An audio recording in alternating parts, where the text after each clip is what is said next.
Bismillahirrahmanirrahim. Assalamualaikum warahmatullahi wabarakatuh. Perkenalkan, nama saya Ikhlas Sari, NIM 20256120113, Prodi Hukum Ekonomi Syariah.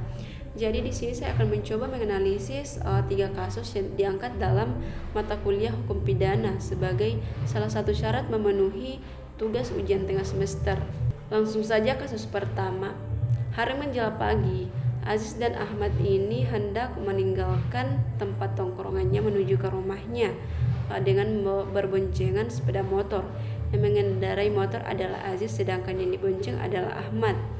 Namun dalam perjalanan pulang tiba-tiba ditabrak oleh sepeda motor dari arah yang berlawanan, sehingga karena kerasnya benturan Aziz meninggal di tempat. Dalam pemeriksaan kepolisian ternyata diketahui Aziz ini tidak memiliki SIM serta pada saat mengendarai motor tidak menyalakan lampu depan. Dan di dalam pemeriksaan kepolisian juga diketahui bahwa pengendara motor yang menabraknya adalah pasien rumah sakit jiwa yang melarikan diri dari tempat perawatannya. Jadi adapun analisis saya mengenai kasus ini adalah bahwa pengendara atau Aziz ini dapat dipidana karena tidak menggunakan SIM yang diatur dalam pasal 281 nomor 22 tahun 2009 tentang Undang-Undang LLIJ, bahwa setiap orang yang mengemudikan kendaraan bermotor di jalan yang tidak memiliki SIM sebagaimana dimaksud dalam pasal 77 ayat 1 dapat dipidana dengan pidana kurungan paling lama 4 tahun serta denda paling banyak 1 juta. Hal ini pasien rumah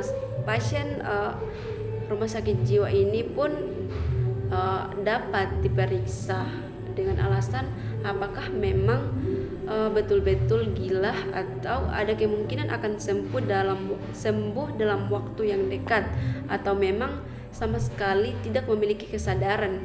Jika memang ada kesadaran maka akan ditindaklanjuti, dan jika tidak maka sama sekali tidak dapat dipertanggungjawabkan atas dasar perbuatan yang dilakukan.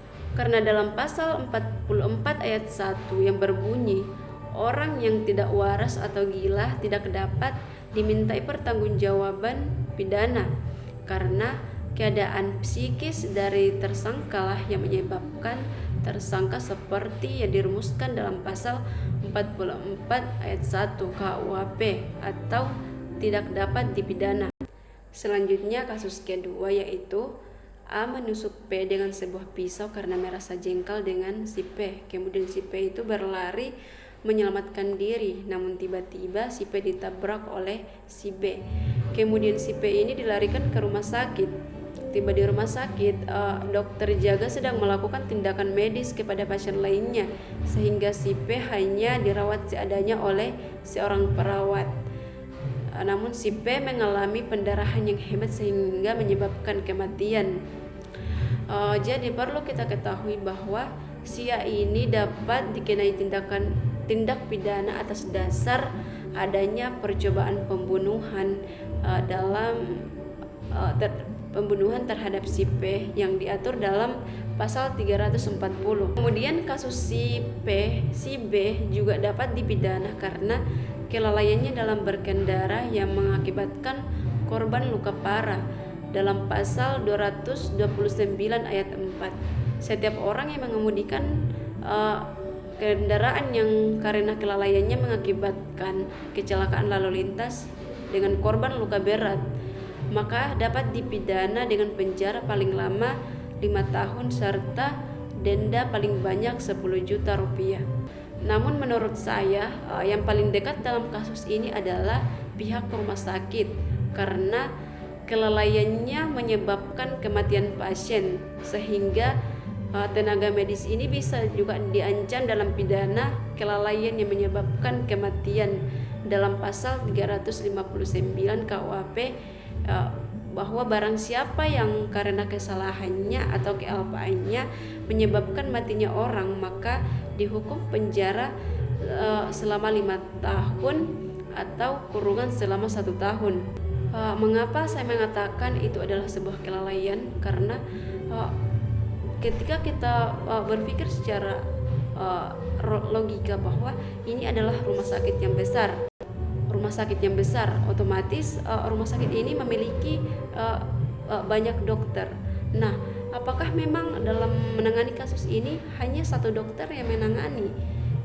Jadi pasti banyak dokter, sehingga saya mengatakan itu adalah sebuah kelalaian dari pihak rumah sakit. Selanjutnya kasus ketiga, yaitu ada seorang majikan yang sebenarnya benci dengan pembantunya. Pada suatu hari waktu hujan rintik-rintik, petir menyambar-nyambar, majikan tersebut menyuruh pembantunya untuk pergi ke warung membeli rokok dengan harapan pembantu ini disambar petir. Ternyata benar, pembantu ini disambar petir hingga akhirnya meninggal dunia. Namun menurut saya mengenai kasus ini, bahwa tidak ada yang perlu dipertanggungjawabkan dan tidak ada yang dipidana karena tidak ada yang dipidana dalam kasus ini, karena memang si majikan ini berniat untuk mencelakai si pembantu ini dengan niat disambar petir. Akan tetapi perlu kita ketahui juga bahwa niat seseorang itu tidak ada yang diketahui ataupun dijadikan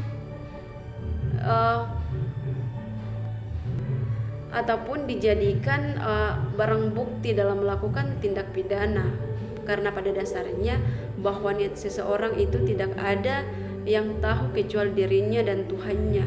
Apakah memang jika kita berniat jelek kepada orang lain itu bisa dapat dalam tindak pidana? Kalau menurut saya tentu tidak, karena ketika saya berniat, otomatis orang lain itu tidak ada yang tahu, jadi sehingga tidak dapat menimbulkan bukti. Mungkin itu saja yang bisa saya analisis. Kurang lebihnya mohon dimaafkan. Wabillahi taufiq wal hidayah. Wassalamualaikum warahmatullahi wabarakatuh.